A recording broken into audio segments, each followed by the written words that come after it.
Arus gede.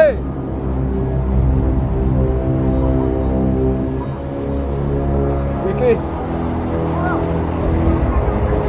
Ajo polar, Pak, ajo polar. Elon, elon. Yuk.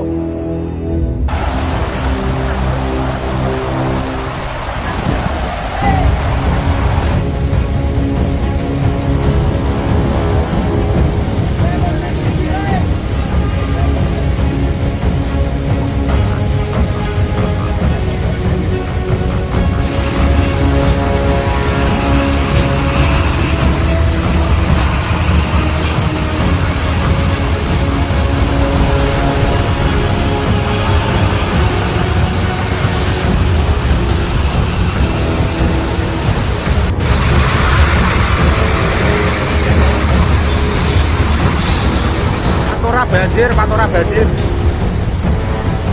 Buat teman-teman yang mau ke arah Surabaya melewati Desa Ketindang Wetan, cari alternatif. Ini arus deras sekali, mobil motor bisa hanyut ke bawah arus. Sangat kencang sekali tuh. Sangat kencang sekali.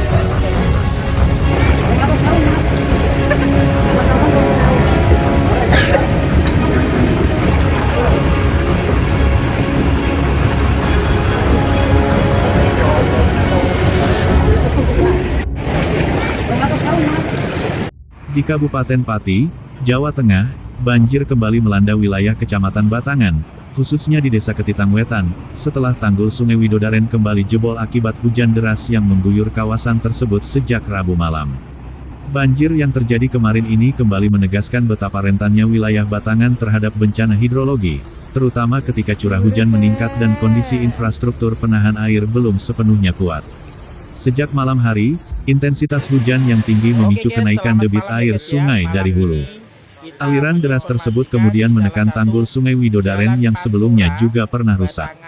Pada akhirnya, tanggul tidak mampu menahan tekanan air dan kembali jebol, menyebabkan luapan air mengalir deras ke permukiman warga serta ke jalur utama Pantura Pati Rembang. Kejadian ini menimbulkan kepanikan di tengah masyarakat, terlebih karena banjir datang dengan cepat, membawa material lumpur, sampah, hingga arus cukup deras di beberapa titik.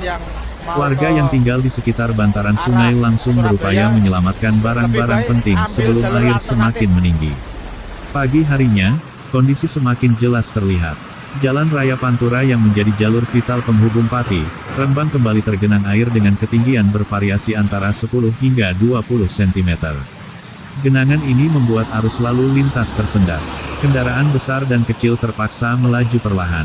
Antrean panjang tidak terhindarkan, terutama pada jam sibuk ketika warga hendak berangkat bekerja. Beberapa kendaraan roda 2 bahkan sempat mogok di tengah jalan karena mesin terendam.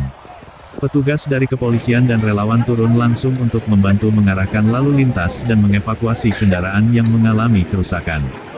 Di sisi lain jalur Pantura, sejumlah kios dan ruko milik warga turut terdampak. Beberapa bangunan rusak akibat tergerus arus, bahkan ada yang roboh dan hanyut terbawa air. Rekaman warga menunjukkan atap kios yang terseret arus sambil menghantam bangunan lain di sekitarnya. Peristiwa ini menimbulkan kerugian materi yang cukup besar bagi para pemilik usaha kecil yang menggantungkan mata pencahariannya di sepanjang jalur tersebut. Tidak hanya itu, beberapa gudang garam yang berada di wilayah Batangan turut terendam banjir.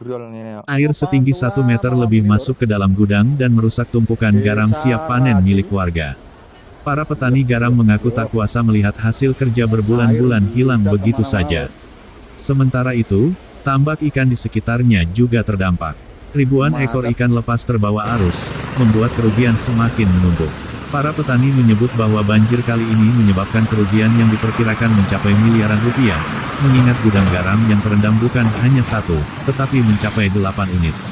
Selain garam, pasokan peralatan pertanian, mesin pengolah, serta sejumlah kendaraan juga rusak akibat terendam air. Di kawasan bantaran sungai, sejumlah rumah warga mengalami kerusakan. Air yang datang dengan cepat menerobos ke dalam rumah hingga setinggi betis orang dewasa.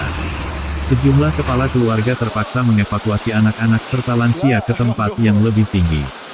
Meski banjir belum mencapai ketinggian ekstrim, kondisi arus yang cukup deras membuat warga khawatir apabila hujan kembali turun, situasi bisa menjadi lebih buruk. Salah satu penyebab semakin parahnya banjir kali ini adalah adanya struktur bangunan yang menghambat aliran air, seperti jembatan kecil dan 3 kios yang berada tepat di atas saluran sungai.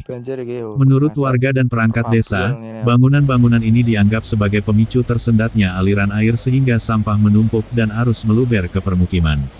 Sebagai langkah penanganan cepat, warga bersama pemerintah desa dan petugas terkait sepakat untuk membongkar jembatan kecil serta 3 kios tersebut. Pembongkaran dilakukan secara gotong royong menggunakan alat sederhana. Setelah bangunan tersebut dibongkar, aliran air diharapkan bisa lancar dan mengurangi genangan di wilayah sekitar. Sementara itu, pemerintah Kabupaten Pati menyatakan akan segera melakukan perbaikan menyeluruh pada tanggul Sungai Widodaren yang kembali jebol. Proses penguatan tanggul akan dilakukan secara bertahap, mengingat kerusakannya cukup panjang dan memerlukan pengerjaan struktural yang intensif. Namun warga berharap pemerintah tidak hanya memberikan janji, melainkan segera mengambil tindakan nyata. Pasalnya, banjir sudah sering terjadi di zona ini dan merusak berbagai aktivitas masyarakat. Pihak BPBD Pati juga memberikan imbauan kepada warga untuk tetap waspada terhadap potensi banjir susulan, mengingat cuaca ekstrim diperkirakan masih akan berlangsung dalam beberapa hari ke depan. BMKG telah mengeluarkan peringatan kemungkinan hujan intensitas sedang hingga lebat untuk kawasan Pati dan sekitarnya, terutama pada malam dan dini hari. Kondisi ini dapat memicu kenaikan debit sungai mendadak dan memperbesar risiko banjir ulang. Kepolisian sektor Batangan bekerja sama dengan relawan dan organisasi kemanusiaan juga telah mendirikan pos pantau di beberapa titik rawan. Mereka membantu warga yang membutuhkan pertolongan, termasuk menyediakan jalur alternatif bila arus lalu lintas Pantura makin memberat. Selain merendam jalur Pantura dan permukiman, banjir juga mengganggu aktivitas ekonomi warga. Pasar tradisional di sekitar Batangan mengalami penurunan jumlah pengunjung. Pedagang yang biasanya membuka lapak pagi hari terpaksa menunda berjualan karena akses menuju pasar sulit ditembus oleh sepeda motor ataupun kendaraan roda 3. Beberapa petani tambak juga mengeluhkan sulitnya memperoleh pakan dan kebutuhan tambak akibat jalur distribusi terganggu. Kondisi ini berdampak pada keberlangsungan usaha mereka yang sudah terlebih dahulu terpukul akibat banjir sebelumnya. Meskipun banjir kali ini tidak menelan korban jiwa, namun dampak ekonomi dan sosial yang ditimbulkan cukup besar. Banyak warga berharap adanya solusi jangka panjang dari pemerintah, seperti normalisasi sungai, penguatan tanggul permanen, serta perbaikan tata kelola drainase di wilayah Batangan. Apalagi banjir serupa telah berulang kali melanda, namun penanganan belum sepenuhnya tuntas. Di tengah kesulitan tersebut, warga tetap menunjukkan semangat gotong royong. Mereka saling membantu membersihkan saluran air, memindahkan barang-barang berharga, serta mengevakuasi peralatan usaha. Kerjasama inilah yang membuat penanganan banjir dapat dilakukan lebih cepat meski fasilitas pemerintah masih terbatas. Hingga laporan ini disusun, genangan di beberapa titik jalur Pantura masih ditemukan, meskipun perlahan mulai surut. Tapi warga berharap hujan tidak kembali turun dalam intensitas tinggi, karena kondisi tanggul saat ini masih sangat rawan dan dapat kembali jebol sewaktu-waktu. Banjir di Batangan, Pati, menjadi peringatan nyata bahwa upaya mitigasi bencana harus diperkuat. Wilayah yang memiliki riwayat banjir harus mendapatkan perhatian lebih serius agar tidak terus berulang setiap musim hujan tiba. Dengan perbaikan infrastruktur yang tepat serta kesiapsiagaan warga, dampak banjir di masa depan diharapkan dapat diminimalkan.